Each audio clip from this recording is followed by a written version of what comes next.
This is the Protect and Connect podcast. Hello, everyone, and welcome to Protect and Connect.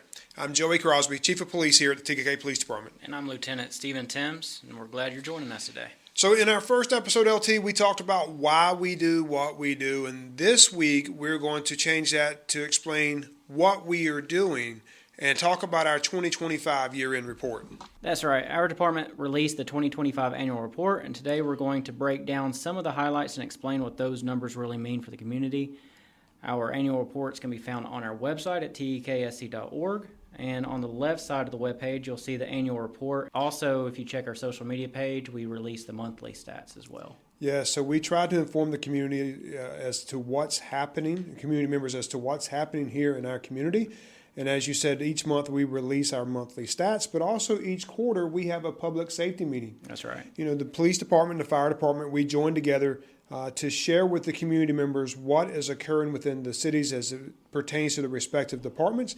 And last Wednesday, we had a public safety meeting to where we hosted here at the police department, where we had Chief Hasty and also Sheriff Breeden join us for that meeting. And we discussed our 2025 year-end report, as well as Chief Hasty discussed the fire department's year-end report. And then Sheriff Breeden shared some information to the public as some of the things that are occurring around Tega Cay out in the county that may be impacting us here. You know, we joked around. We didn't know whether it was the popcorn we served or Sheriff Breeden, but we had the biggest turnout that we've ever had. Very big turnout. Yeah, we love seeing the community members come out and be engaged in that meeting. It's a great opportunity for you to come out and ask those questions. And we'll have another one at some point in probably early April to talk about the first quarter of 2026.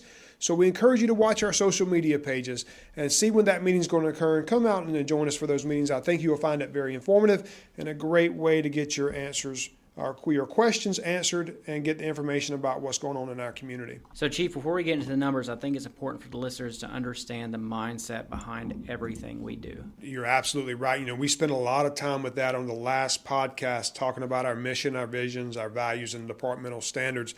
So for those that may not have been able to listen to last week's podcast, we encourage you to do that. But for here, what we're going to say is this.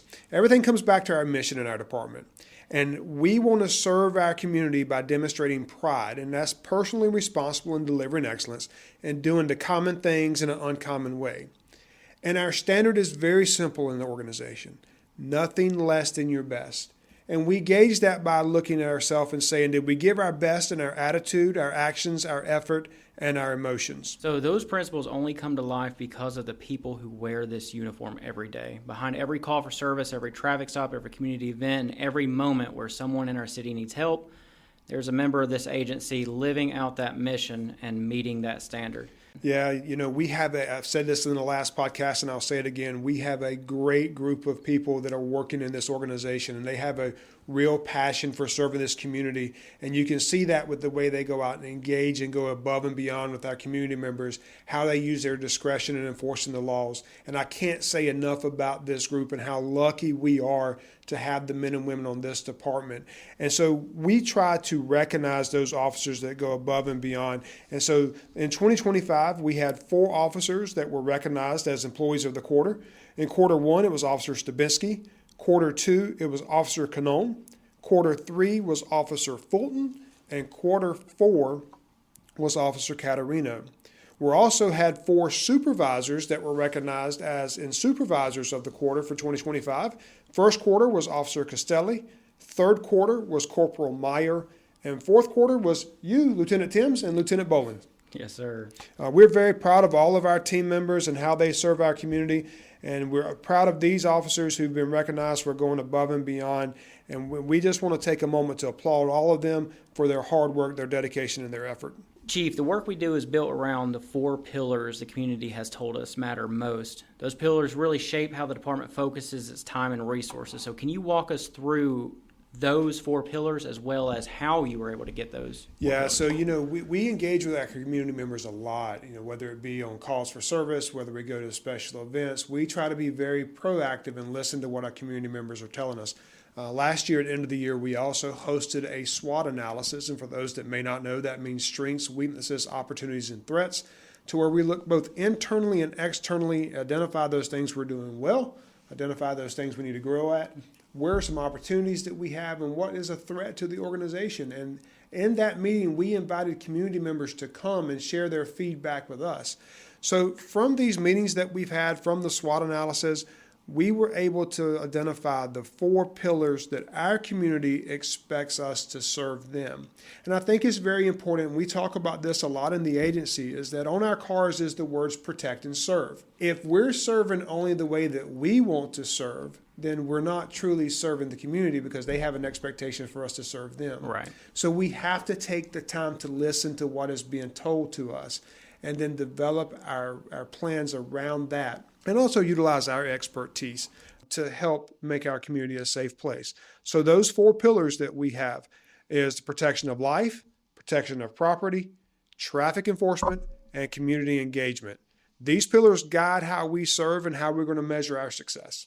So let's start with the first one, protection of life and property. When people think about policing, this is usually where their mindset goes first. Yes, everybody's always anxious to see the FBI stats come out because they want to see what is the violent crimes and what is the property crimes, and are we the safest city in South Carolina? And we're very pleased to be able to say that we've traditionally been within the top 3 in the state of South Carolina. And so let's go over some of those numbers. And last year was the highest number of calls for service that our agency has received in quite a long time. Wow. That means calls for service is the citizens called us for us to go and assist them. Right. And that was 5,255 calls for service. Now, we also had 5,900 traffic stops, and we conducted 29,626 property checks. Now, let's talk about what property checks means. So we get a lot of questions about that on Facebook. On our app and on our website, and you're able to even call in if you'd like. Let's say that you go on vacation and you're leaving your home for a week. You're able to call in or send us a notification on our app and let us know, and we will go by and check your residence to make sure that it's okay. We have several businesses here in Tega Cay. So throughout the day and the night, officers are going into those businesses, talking with folks that are working that day. They're getting to know that business community. But then at night, when people leave, we're going back and we're checking doors and windows to make sure that everything is secure and that property is secure. I think one of the funniest things is you would be surprised at how much stuff we find in the middle of the night. Absolutely. We find unlocked doors, we find unlocked windows, and have to call the business owner to come out in the middle of the night. So many businesses that have doors open. So as you see by those figures, a lot of our activity is proactive activity by our officers. In other words, we're going out, we're initiating, we're engaging that. We're not being reactive to what has occurred within the community. Right. Kind of one of the most ironic things. What day do you think is our busiest day of the week? I would assume a weekend. It is actually on Tuesday. Tuesday. And not just at any time on Tuesday, but specifically Tuesday at 1 p.m. in the afternoon is our busiest day of the week. Seems very random. Yeah. Our response times to calls for service is really good. We're averaging 3 minutes and 49 seconds for our response time. Wow. Now, what people typically go straight to is how many violent crimes have we had and how many property crimes have we had, because that's exactly what the FBI goes and looks at. So last year, we had 7 violent crimes last year. Mm-hmm. Now, in each of those incidents, the victims knew the suspects that committed the crime. So like domestic violence or something? They were domestic violence related, and also we had some workplace violence incidents that occurred. Now, when you compare that to the state per 1,000 residents, our number is 0.5, where the state average is 5.5. When you look at property crimes, we had 65 property crimes last year. Mm-hmm. That also includes any shoplifting that happened at any retail establishment here in the city. Right. Because the FBI does count that number towards the city's safest city moniker. Mm-hmm. Okay. Now, the city's average per 1,000 residents is 4.6, mm-hmm. while the state's average is 21.93. So significantly. Yes, it is. So we're doing very well in those categories. Now, the number of arrests that we had last year, we had 260 arrests last year. Now, if you break that down, 30% of those arrests were for out-of-state individuals. 38% of the arrests were for non-residents in state. 17% of those arrests were Tega Cay residents, and 15% were unknown. Now, there is one stat that in the protection of life that we are trying to reduce, and we're going to need the public's help in doing this. And it's a crime that is very easily preventable, and it makes everyone safer. So easy. And that's DUI. Yep. I can't fathom with the number of Uber apps and Lyft and friends that we have. Absolutely. Why do we still have the number of DUIs that we have? Put everyone at risk. In 2024, we had 70. In 2025, we had 66. Through 2026, for the first 2 months in 2026, we have an increase over year to date last year. Really? And so we need our public to really focus and reduce that number. It'll really make the protection of life a lot better. Absolutely. And then there's finally one other thing to talk about when it comes to protection of life and protection of property. Some of you may have received a little note on your door or on your car that says you could have been a victim. And that little note is an effort from us as we're patrolling around and you leave your car door open, your trunk open, your garage door open, you leave a package at the front door for a long period of time. We just want to let you know that those activities could have made you a victim. And so, and make you aware of that. And we issued over 1,500 you could have been a victim notices last year. Wow. Now, think about that. What if every one of those led to an incident or a crime Our report being crime committed? stats would be through the roof. Yes, it would. So again, this is something that the community members can control. So we ask you again, take the time to make sure your doors and your windows are closed and you don't have packages being left on your front stoop for a long time. And those will really help us to keep the numbers lower. It just goes to show how proactive our officers are. They're not just riding around Right. wasting gas. Yep. We're actually being proactive. We're trying to make sure that our community members are safe. And that's very evident by the number of you could have been a victim cards and also by the number of property checks that we're doing. Absolutely. And so that will take us into traffic enforcement. And that is one of the biggest core pillars that we have because it directly impacts the safety of everyone in our city. And we talked about DUIs just a few minutes ago, but this also pertains to traffic accidents or traffic collisions, speed enforcement, pedestrian safety at the crosswalks. And it's something that we hear from our community quite regularly that they want us to focus on. So last year, we had 197 traffic collisions. 127 of those required us to do an accident report.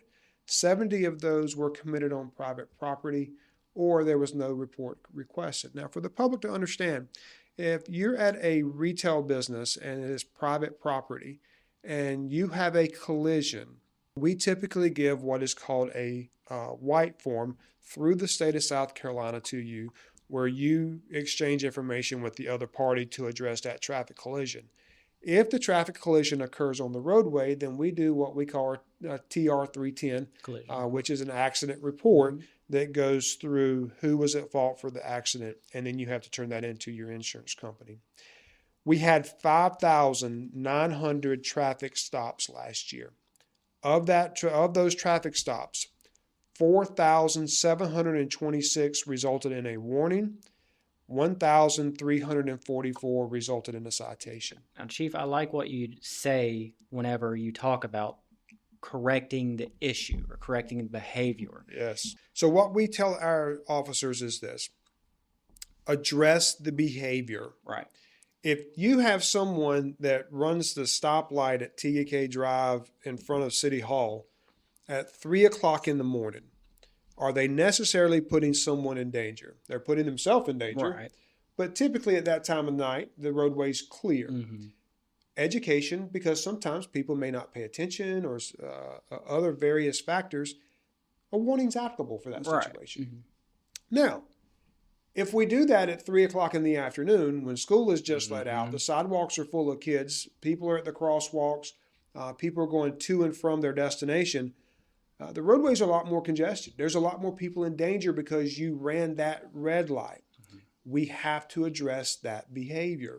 People who are excessively speeding over the speed limit because of how windy Tega Cay Drive is and the people walking on the side of the road, we're going to address that behavior. Right. And so we encourage officers to address the behavior And we do so by looking in our computers that we have in our cars, and we're seeing how many times have you been stopped? What violations have you been stopped for? If you were given a warning for something and you have that same incident occur again, obviously the first time didn't address the behavior. Exactly. So we have to change our enforcement measures. So with that being said, again, we issued 4,726 warnings, 1,344 tickets for last year. Now, of those tickets that we issued, 14% were from an unknown location, and that could have meant they're from out of country or some other reason. 33% were from out of state, 38% were in-state, and 15% were Tega Cay residents. Of the warnings that were issued, 5% were from other states, 23% were from North Carolina, 57% were from South Carolina, and 15% were unknown.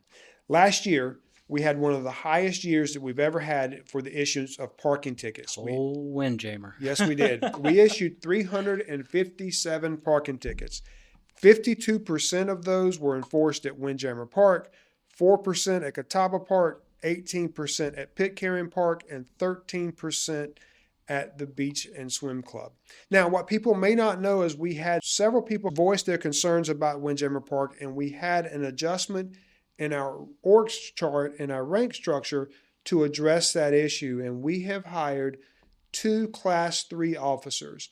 And their responsibility, in addition to answering calls for service here at the police department, is to also check and enforce parking issues at the park.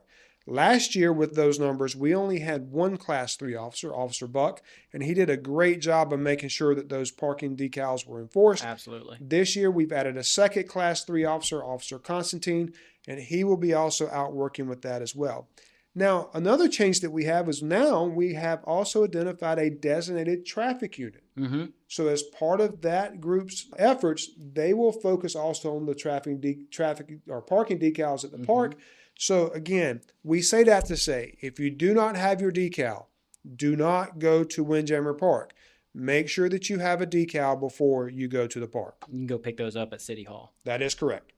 So the final pillar, community engagement, is a big one for us. Yes, we take a lot of pride in engaging with our community, and community engagement is not just a program for us, it really is a philosophy. And we love getting out and engaging with the kids in the community through various events and the adults. I mean, you see that at things like Catawba Fest and Best Damn. We have a tent set up to where you're able to interact with us, ask questions, and get to know your police department. Then we host events like Cocoa with a Popo. Just had that last week, where we had it in Memorial Gardens in conjunction with Rock and Roll to School Day. We have the Grinch event at Christmas. We have a new one that's happening this weekend on the 14th, where we're going to do Your City, Your Safety. It's a community outreach, educational outreach, where we're going to teach you about e-bikes and e-bike safety in hopes of curbing some of the problems that we've had in the past with those devices. And then on the 27th, we're going to host a brand new event. It's called Hopping with the Popo. It's where we're going to have the Easter Bunny here at the police department, and you're going to come in and be able to do arts and crafts with the Easter Bunny, and your little ones are going to be able to have those Easter pictures taken with the Easter Bunny here at the police department. And this is just a way, again, for us to invite you into your police station, for you to get to know the officers beyond the badge and interact with us and just have a great community event. And one thing that stands out to me is how many opportunities our officers have to interact with our residents outside of the calls for service. And last year, we hosted or planned 36 events. Wow. We participated in 50 total community events last year. So that's a lot. That's almost one per week. And that's done through things like Library, National Night Out, High Five Fridays. High Five Fridays. There's a lot of just different events that we have to be able to engage with the community. So we encourage you, when you see these events, please take the time to come out and enjoy those events. It's a way for us to connect with you beyond a call for service, a traffic stop, or something like that. So, Chief, something people don't always see is the work happening inside the department that helps us serve the community better. Yeah. You're over the training unit, and that's something that we take very seriously around here. I come from a very strong training background, And we're always looking for ways to improve our officers' skills and competencies so that way that they serve our people. When we invest in our people, the community is going to benefit because they get skilled officers answering their calls for service. Absolutely. And LT, I think it's very important for the community to know, share with the community how many hours that an officer has to have per the academy regulations to keep their certification. 40 hours of training for every 3 years of service. So folks, that's 40 hours for every 3 years. And now that the academy sends us that training through their system. We also have to go and we have to shoot every year. We have to drive. And there's some other mandatory training that we have to ensure that we recertify every 3 years. But in our agency, LT, how many training hours did we have last year? Last year we had 5,180, which broke down to roughly 157 hours for every officer just in 1 year. For 1 year. 1 year. Okay. Share with the public on this podcast, what are some of those trainings that we've had last year? Domestic violence, legal updates, mental health, crisis intervention, use of force, less lethal, taser, firearms, emergency vehicle. We even had Wellmore come in, Wellmore Assisted Living, to provide specialized training for officers to recognize individuals with cognitive decline. Like, we love partnering with our communities. The more we can train our officers, the more confident they are and the better they're going to serve you. Yes. And so, again, as we said earlier, we're going to invest in our people. One, because it helps them to achieve our mission, our vision, to where they're going to be able to achieve their personal and professional goals. But in turn, you're going to get a better service from our police department. And that's what we're striving to do, to make the officers better and also to make our service to the community better. Absolutely. So, Chief, before we wrap up the show, let's go ahead and transition into a segment that we call Leadership Nugget. Those that may not have heard it last time, the Leadership Nugget comes about something that I try to do to where I share leadership information with the command staff.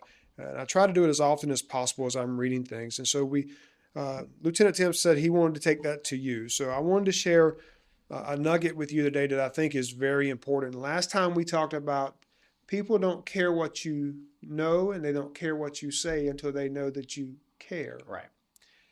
This week's nugget is this. You can have the greatest intentions and you can put forth the best effort, but attitude is going to make the biggest difference. Your attitude is going to shape how you approach a challenge. It's going to shape how we treat people. And it's going to represent not only you as a person, but us as an organization. And in policing or in any profession, the right attitude can change a difficult situation into a positive outcome. And so while effort matters and intention matters, your attitude is what people is going to remember. So whether it's the officers connecting with our community members, whether it's community members connecting with community members, or as officers internally connecting with each other, we have to remember people are going to remember our attitude above our effort. Wow, absolutely. So as we wrap up today's episode, Chief, what's the biggest takeaway you want the community to hear from this year's report? I had the opportunity to go to a training up at FBI Quantico, and it was for chiefs that have organizations with 50 people or less. And it was the FBI command course. And when you go to Quantico, right outside of the building is two very large stone structures. And one of those stone structures has a quote by J. Edgar Hoover. And when I read that, if you've heard me talk, you've heard me reference this several times. And the quote is this: "The most effective weapon against crime is cooperation. The efforts of law enforcement agencies with the support and understanding of the American people." And simply what that means is this: public safety is a partnership. Absolutely. It's got to be a partnership between the public and us, the department. It can't be the department doing everything. It can't be the public doing their part. It's got to be us working together in a partnership to make our community the great place that it is. And I look forward to continuing that partnership through our community events, through things like this podcast, to where our community gets to know more about our agency. And I want our community to know this. We're committed in serving you with professionalism, integrity, and a purpose.